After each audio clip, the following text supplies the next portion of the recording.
bom dia a você que nos acompanha todos os sábados aqui na tela da SIC TV, você que acompanha a nossa programação, seja muito bem-vindo a mais um Viver Bem, falando de saúde, de qualidade de vida, de bem-estar. A cada sábado a gente traz um novo tema com o apoio dos nossos especialistas para levar informação a todos os públicos.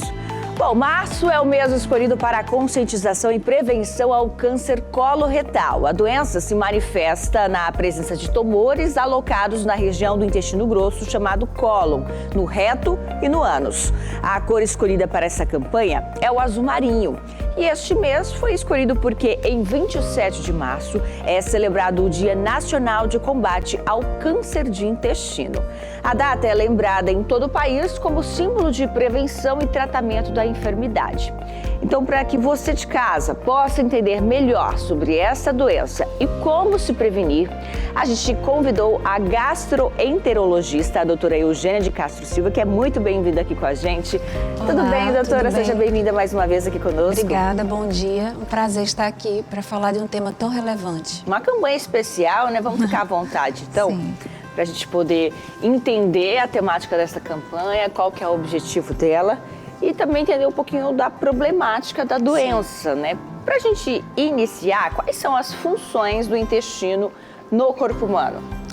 Então, Renata, as funções do intestino, além de absorver nutrientes e eliminar toxinas, o intestino também atua na produção de diversos hormônios, diversos neurotransmissores que são extremamente importantes na função do nosso bem-estar, né, na função mental e até na nossa função imunológica. Então, existe uma extensa cadeia neural no intestino com inúmeros neurotransmissores. E nós podemos citar aqui a dopamina, que é responsável pelo bem-estar, pela satisfação, pela motivação, e também a serotonina, que regula o sono, o apetite e o humor. Então, não é à toa que o intestino é considerado um segundo cérebro. Muito bom. Até quando a gente tem ali alguma situação emocional, a fome, ela de certa forma, ela aparece, desaparece. Pode ser por isso também? Também. E qual que é o tamanho médio do intestino humano, doutora? Então, o intestino, ele subdivide-se em intestino fino, que é o intestino delgado, e o intestino fino, ele tem em torno de até 6 metros de comprimento. E nós temos também o intestino grosso, que é mais calibroso e que tem um comprimento estimado aí entre 1,5 metro.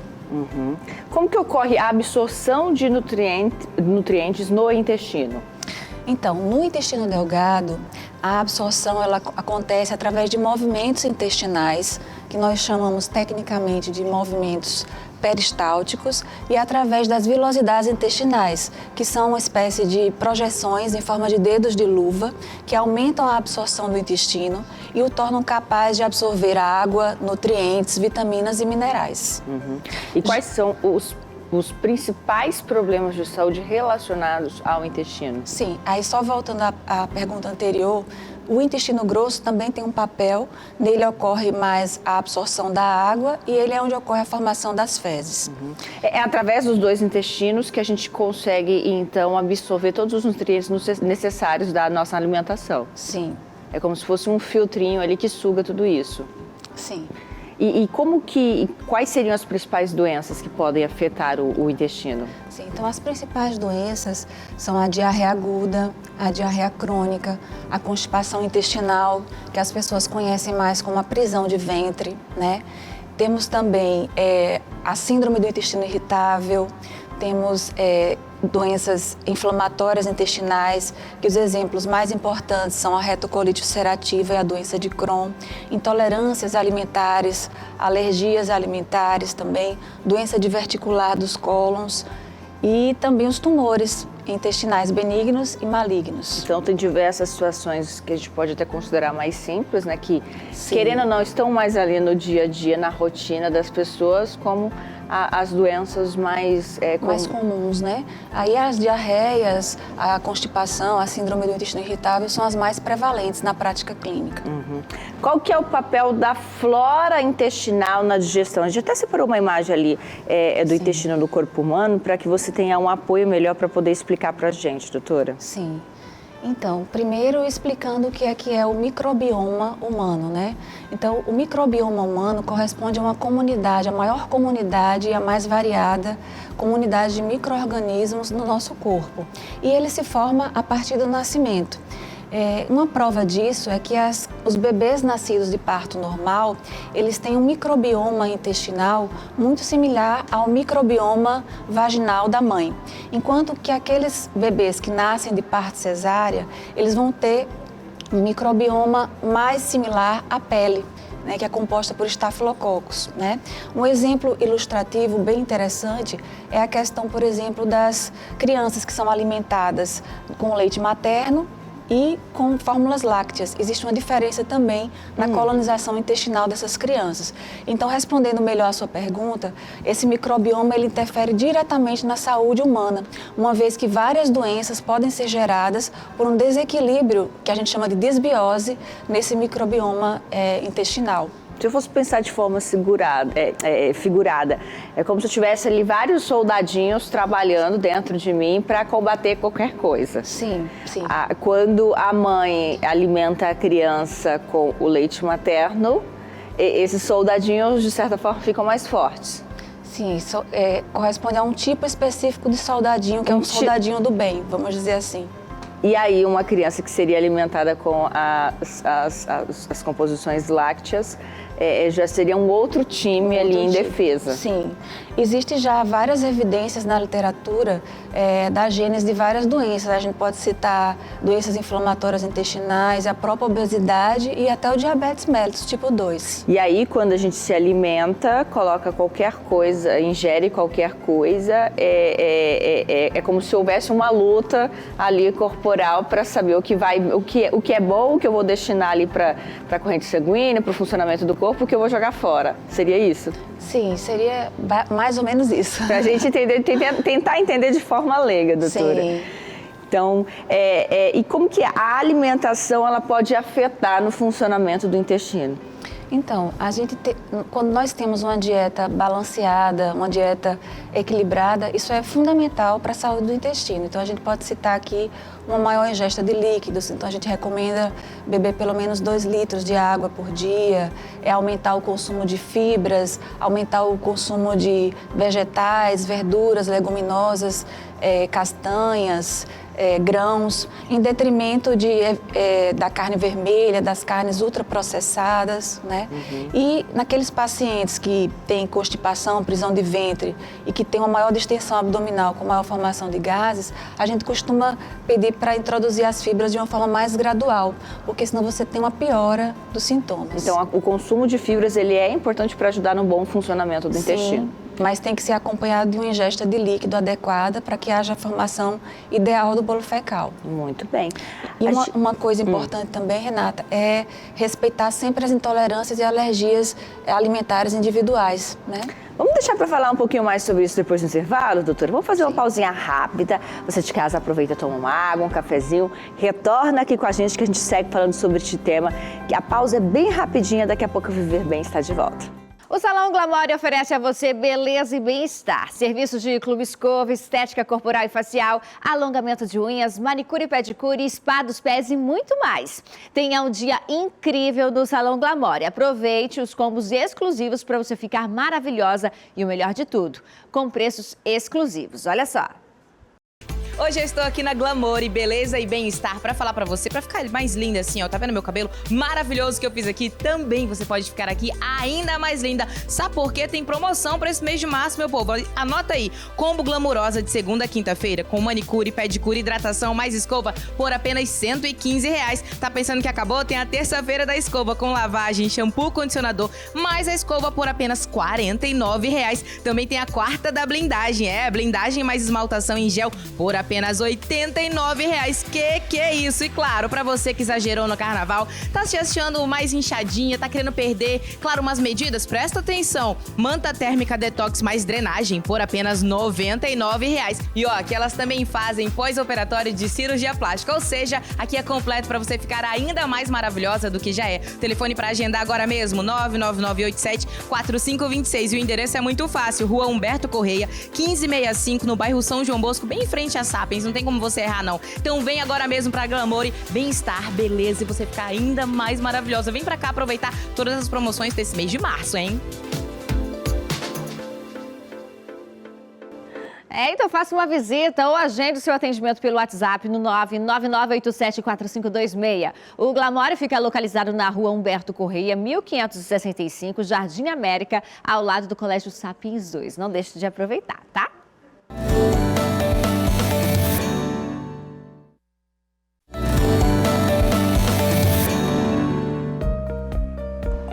De volta com o Viver Bem, hoje falando sobre câncer de intestino e receber a doutora Eugênia de Castro Silva, que é gastroenterologista, para a gente entender um pouquinho sobre a campanha que a gente tem alusiva à doença neste mês. Inclusive, doutora, até expliquei no início do programa, né? É o Março Azul Marinho. Como é que surgiu? Qual que é a ideia da campanha? Como é que ela funciona, mais ou menos? Você pode fazer um breve histórico para a gente? Sim, essa campanha ela surgiu da necessidade da gente conscientizar não só a população, mas outros profissionais de saúde da importância do diagnóstico precoce do câncer de intestino. Porque o câncer de intestino, ele é tratável, ele é até curável se ele for diagnosticado precocemente. E nós já estamos acostumados a fazer o rastreamento do câncer de mama, do câncer da próstata, mas pouca gente sabe sobre o câncer de intestino. Então, o objetivo, o lema desse ano da campanha, o cerne da campanha, é conscientização da sociedade, das autoridades competentes, no sentido de fazer esse rastreamento, abranger todo o território nacional. A gente tem algum motivo especial para esse Março Azul Marinho? Não, foi a cor que foi determinada, né? E essa cor é justamente para que chame a atenção para esse tipo de câncer. E aí utilizam da cor, né? Até de forma para chamar a atenção, de forma figurada, para foco no mês, mas é importante que se fale desse assunto o ano todo, né? Sim, com certeza, Renata. É muito importante que não seja só no mês de março, mas durante o ano inteiro. Uhum. Doutora, a gente falava no bloco anterior sobre a alimentação e a importância da alimentação para o bom funcionamento do intestino. Você até comentou sobre a importância da ingestão de fibras, porém sempre bem acompanhada também da água. Então, tudo que eu consumo vai estar relacionado diretamente ao trabalho que eu dou para o meu intestino. Se eu me alimento bem, ele vai funcionar bem. Se eu não me alimento bem, ele vai ter um pouquinho mais de trabalho para funcionar. É isso? Certamente, correto. Uhum. Mas e aquelas pessoas que se alimentam bem, mas de repente ainda assim possam continuar com a prisão de ventre? Então, é importante a gente frisar que para que o intestino funcione bem, a gente não pode inibir a vontade de ir ao banheiro. Então, muitas vezes as pessoas ficam com vergonha porque estão no trabalho, aí ficam deixando para depois, e esse hábito acaba desregulando o intestino. Então, além de beber muita água, praticar atividade física, existe essa necessidade de ter uma alimentação mais saudável, né? Rica em fibras, legumes, verduras. E assim como segurar o xixi, segurar também o número 2, segurar o cocô não é bom. Não é bom. Isso prejudica a saúde do intestino. Prejudica. Sobre as intolerâncias, né? Existem algumas pessoas que são intolerantes e isso afeta diretamente o bom funcionamento do intestino, né? Sim, afeta porque quando você tem uma dificuldade na absorção de algum alimento, por deficiência de uma enzima ou por algum processo alérgeno, o intestino ele não processa aquela substância. E aí é que começa a ter os sintomas, né?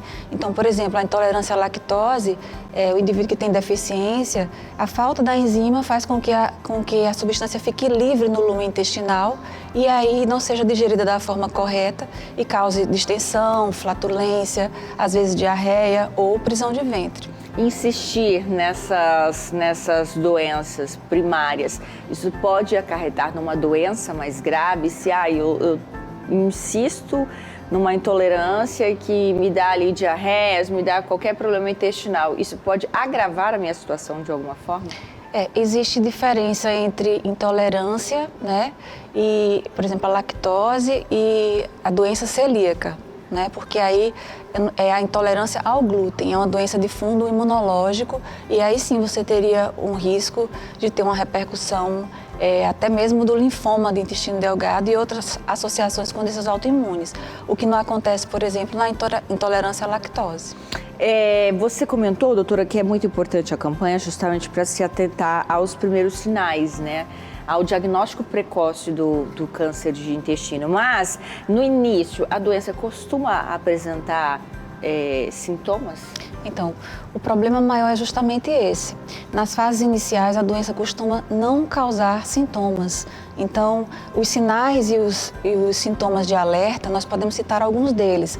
Então, se o indivíduo começa a apresentar presença de sangue nas fezes, muco, dor abdominal com a duração superior a 30 dias, alteração ou alternância do hábito intestinal, uma perda de peso inexplicada, anemia, cansaço, fadiga, esses são os sintomas que normalmente quando ocorrem a gente pode estar diante de uma fase mais avançada.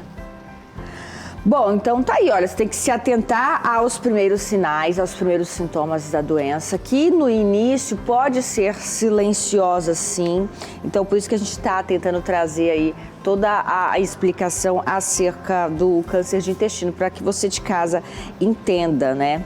Bom, e a gente vai conhecer agora a história da Eliane e como ela descobriu que tinha o câncer de intestino. Talvez, a partir do exemplo dela, você comece a perceber os primeiros sinais, os primeiros sintomas, a entender um pouquinho mais sobre a doença. O sorriso no rosto é de alívio e também de esperança. Dona Eliane trata um câncer de intestino que poderia ter lhe custado a vida se ela se recusasse a ouvir os sinais do próprio corpo. Toda vez que eu comia, eu passava mal. Aí eu tinha que ir no banheiro, tentava vomitar, porque eu não fazia digestão, né? Então, isso assim, foi fazendo com que eu nem me alimentava mais direito, né? Então, eu comecei a sentir que eu precisava procurar alguma coisa. Foi aí que eu comecei a procurar ajuda. Começava uma jornada em busca de atenção especializada, com idas frequentes a hospitais, consultas médicas e nenhuma solução para o incômodo que ela sentia. No começo, quando eu fiz os primeiros exames, seria a pedra na vesícula, depois seria a gordura no fígado, depois foi uma bactéria no intestino. 150 dias depois do primeiro pedido de ajuda médica, um clínico geral entendeu que era melhor ouvir com atenção as queixas da dona Eliane, 52 anos, com sangue nas fezes e uma dor abdominal muito forte há meses. Pediu um exame detalhado do intestino. Nessa colonoscopia foi detectada que eu tinha um tumor no intestino. Após esse exame, tirou alguns pólipos, mas detectou que seria uma coisa bem grave. Uma pessoa que ela tem um diagnóstico como o meu, se não corre rápido, às vezes não chega a dar tempo. O câncer é uma doença da célula. Normalmente a célula duplica, ela cresce, ela tem um tempo de vida e depois ela tem uma programação de morrer.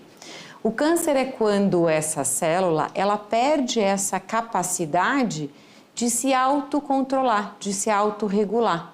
E aí a célula começa a se duplicar descontroladamente.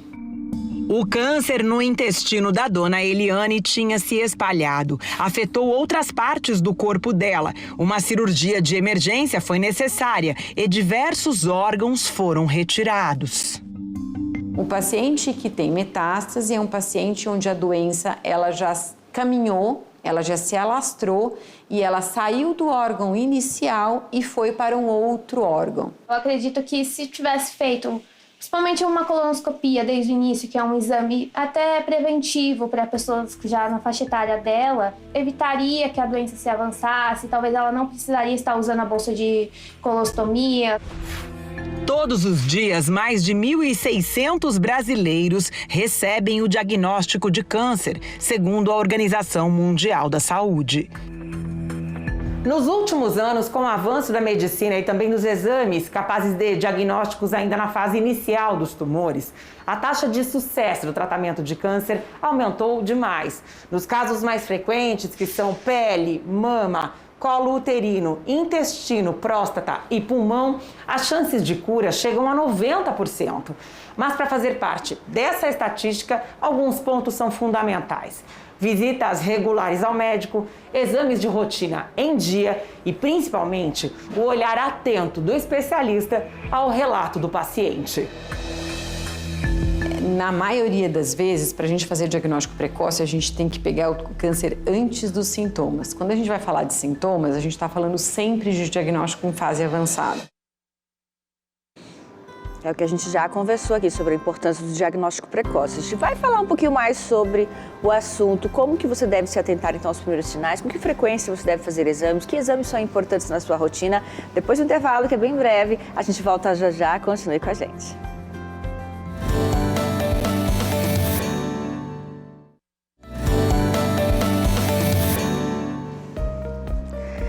De volta com o nosso programa hoje falando sobre câncer de intestino e receber a doutora Eugênia de Castro Silva, que é gastroenterologista e está aqui com a gente para entender sobre esta temática, sobre essa campanha.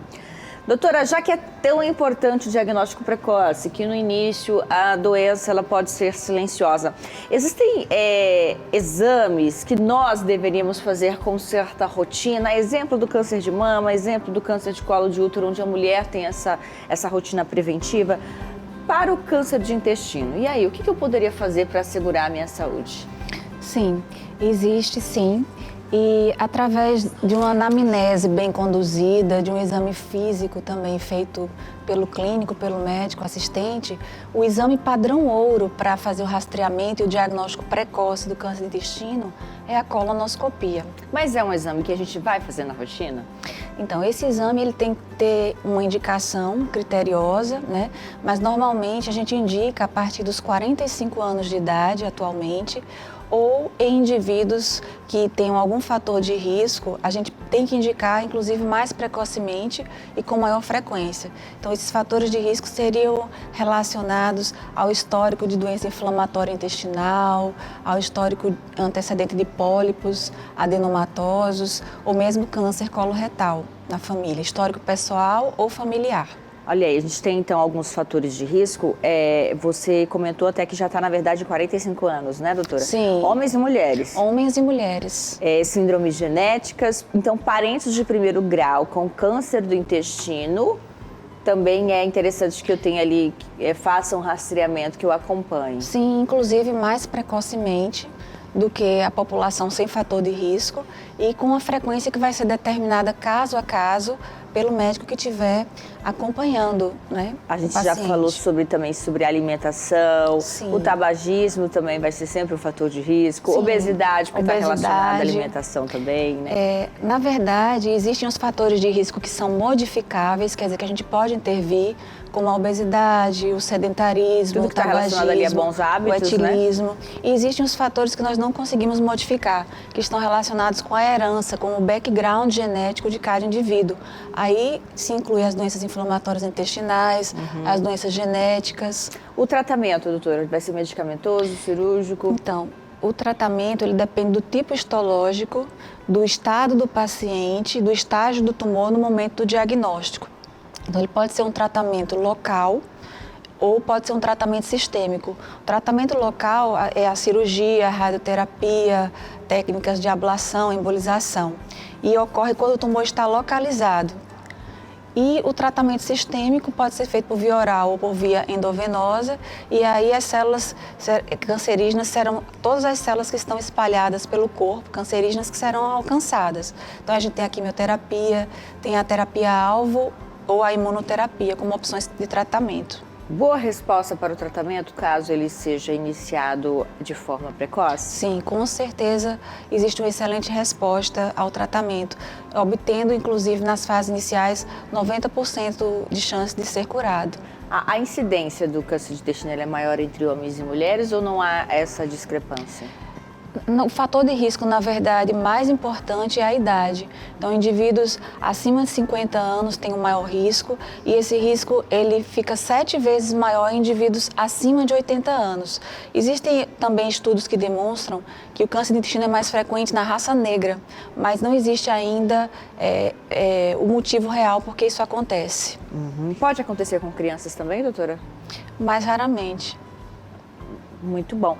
Qual seria a sua mensagem final, então, de conscientização e até de orientação, já que a gente está focando nessa campanha, doutora?